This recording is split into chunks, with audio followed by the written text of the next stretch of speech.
দাদাই, তুই এভাবে হাসছিস? বাহ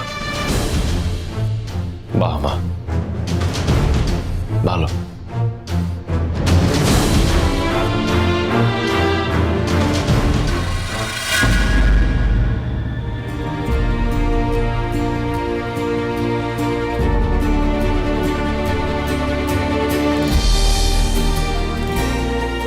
তোর জন্য খাবার রেখে গেছি, ঢাকা দেওয়া আছে।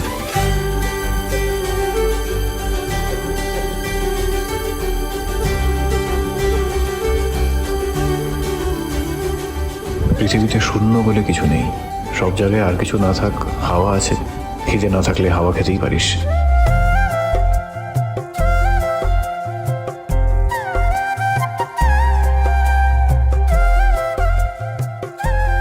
আর একান্তই খিদে পেলে যদি হাওয়ায় পেট না ভরে তাহলে এটা।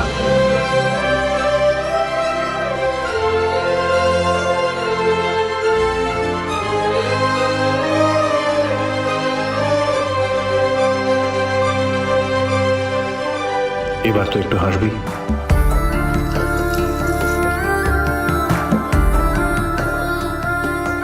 নিজের জেদ রাখতে গিয়ে অন্যায় করবো না বলতে বলতে কোনো ভুল হয়ে যাচ্ছে না তো আমার? তুমি তো তোমার মতোই ছিলে, তুমি তোমার সবটুকু আমাকে দিচ্ছ, কিন্তু আমাদের জন্য তুমি নিজের বাড়িতে শান্তিতে রাতটুকুও কাটাতে পারছো না। সেই অধিকারটাও নেই তোমার। না, এটা আমি হতে দেব না, কিছুতেই না।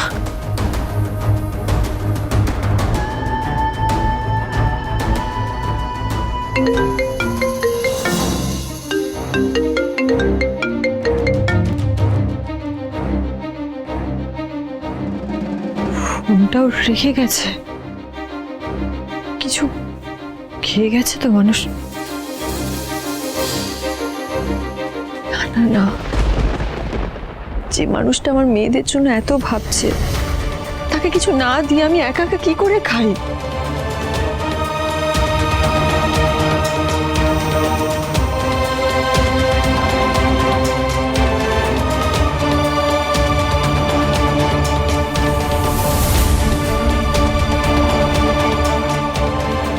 ভুবনদা, ভুবনদা। হ্যাঁ হ্যাঁ দিদি। শোনো না, হ্যাঁ খোকা যেটু মনে হয় ঘুমিয়ে পড়েছে, তুমি একটু সোনারূপাকে দেখে রেখো, আমি তোমার দাদার জন্য খাবারটা দিয়ে আসছি।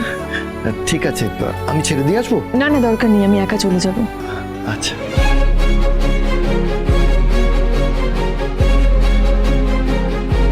এইবার তাহলে অর্জুনদা ভালোবাসা পাবে। I love Arjun daddy. কি হলো, হাসছিস কেন?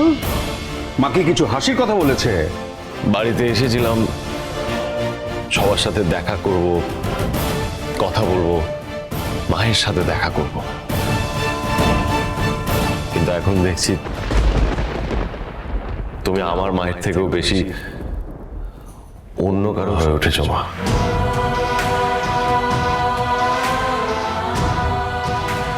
তুমি দীপার ব্যাপারে কতটুকু জানো? কি জানা বাকি আছে বলো তো? আর কি জানবো নতুন করে আমি? গেছে ঠিকই, কিন্তু অনেক যন্ত্রণা নিয়ে গেছে এই জীবনে, আর সেই যন্ত্রণা তুমি ওকে দিয়েছো। বিয়ের পর থেকে অনেক অপমানও সহ্য করেছে তোমার জন্য। তুমি ওকে ভুল বুঝে গেছো ক্রমাগত, আর আজ তোমার জন্য অনেক এখানে। দিদি ভাই থাক না, আমি তো ওর সাথে কথা বলেছি, আমি বলেছি এবার সব ঠিক হয়ে যাবে। কি ঠিক হয়ে যাবে? কেন বলেছিস তুই কথা? কিসের ঠিক হওয়ার আছে? আর বাকি কি আছে ঠিক হওয়ার?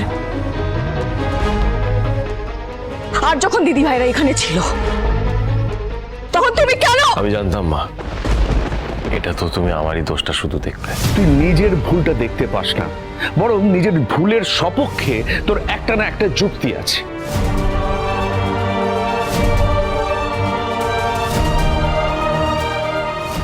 ঠিক আছে, তুমি বলো আমি কোন জায়গাটায় ভুল করেছি? সবটা তুই নিজে ঠিক করছিস। কার কিসে ভালো কিসে মন্দ, কোনটা ঠিক কোনটা ভুল, কার কিসে মুক্তি ডিসাইড করছিস তুই। এই হচ্ছে আপনাদের মুশকিল, জানেন তো? অলওয়েজ আপনারা দিবাকে ক্লিন চিট দেবেন, সব দোষ হলো আমার সূর্যর। প্লিজ থাক না অনুজা, আমি তোকে হাত জোর করে অনুরোধ করছি। দীপা একটা সিদ্ধান্ত নিয়েছে নতুন জীবন শুরু করার, ওকে ওর নতুন জীবনে ভালোভাবে থাকতে দাও।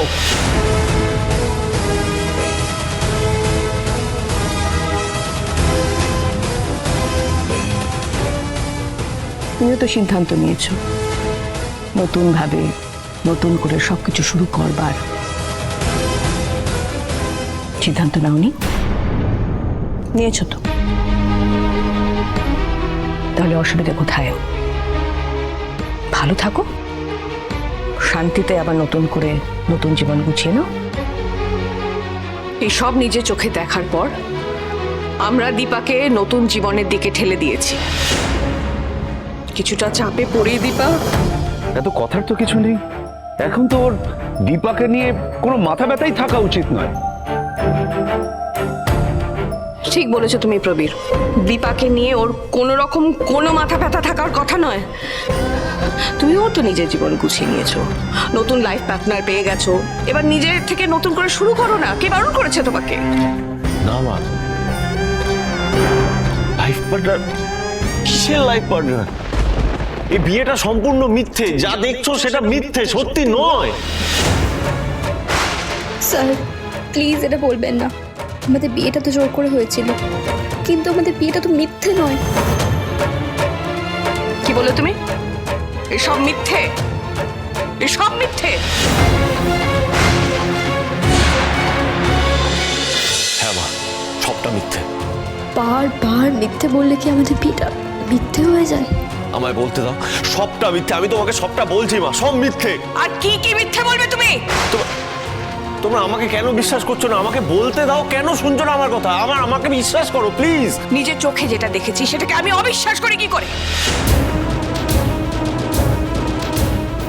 যখন বিয়েটা হচ্ছিল তুমি তখন দেখেছিলে? একবারও জাস্টিফিকেশন চেয়েছো আমার থেকে? জানতে চেয়েছো কি হয়েছিল ওখানে, কিভাবে বিয়েটা হয়েছিল, কোথায় হয়েছিল, কোন পরিস্থিতির শিকার হয়েছিলাম আমরা? জানতে চেয়েছো? ওকে জিজ্ঞেস করো, ও তো সামনে দাঁড়িয়ে আছে। ইরা, ইরা, আপনি দয়া করে চুপ করে থাকবেন না, বলুন সত্যিটা মাকে বলুন প্লিজ। কেন চুপ করে আছেন? বলুন না প্লিজ। আমি আসলে সবকিছুর একটা সীমা থাকা উচিত। আজকাল আমি লক্ষ্য করেছি তুই মানুষকে কষ্ট দিয়ে বেশি আনন্দ পাস।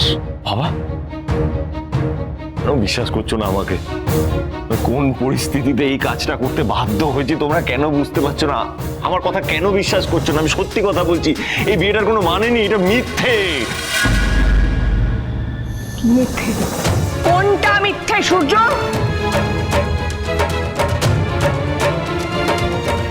এই ও স্মৃতিতে সিঁদুর, এটা মিথ্যে? ওর হাতে শাখা পলা পড়ে আছে, সেটা মিথ্যে? বিশ্বাস করো, এগুলো আমি দাদা তুই এইভাবে কথাগুলো বলিস না, তুই দেখ ওনার অবস্থাটা দেখ। ভাই সেটাই তো আমি বোঝানোর চেষ্টা করছি ভাই, প্লিজ আমার কথাটা তুই অ্যাটলিস্ট বোঝার চেষ্টা কর। আমি বুঝতে পারছি তোরা দুজন তো এতদিন একসাথে ছিলি, তাহলে দুজনে একসাথেই থাক না। এই বিয়েটা মিথ্যে ভাই। সত্যিকে মিথ্যে দিয়ে ঢাকার জন্য হাজারটা যুক্তি তুমি তৈরি করতে পারো। দেখেছো তোমার ছেলের অবস্থা? দেখেছো দিনকে রাত বানিয়ে দিতে পারে এখন, একটা সত্যিকে মিথ্যে দিয়ে ঢাকা দিচ্ছে। বেশ, ও যদি নিজের মতে চলতে পারে তাহলে আমরা কেন আমাদের মতো চলতে পারবো না? আচ্ছা, তাহলে কি চাও তোমরা?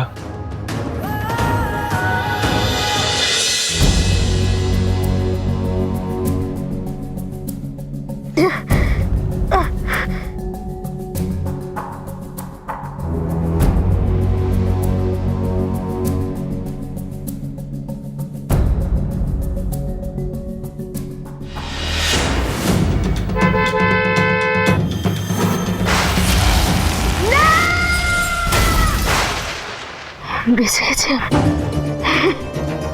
আমি বেঁচে গেছি। আর একবার যখন বেঁচে গেছি তখন তো আমি আর কাউকে বাঁচতে দেব না।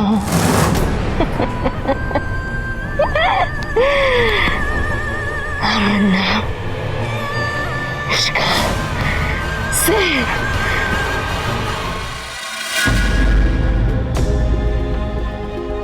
দিদি, ভুবনদা, তুমি? এত রাতে আপনাকে একা ছেড়ে দেওয়াটা ঠিক বলে মনে হচ্ছিল না।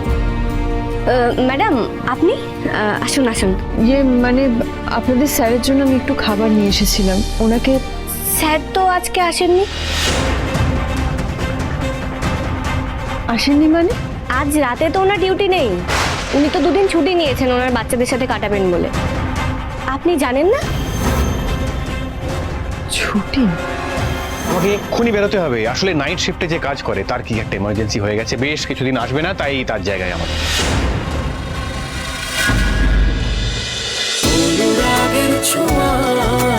অনুরাগের ছোঁয়া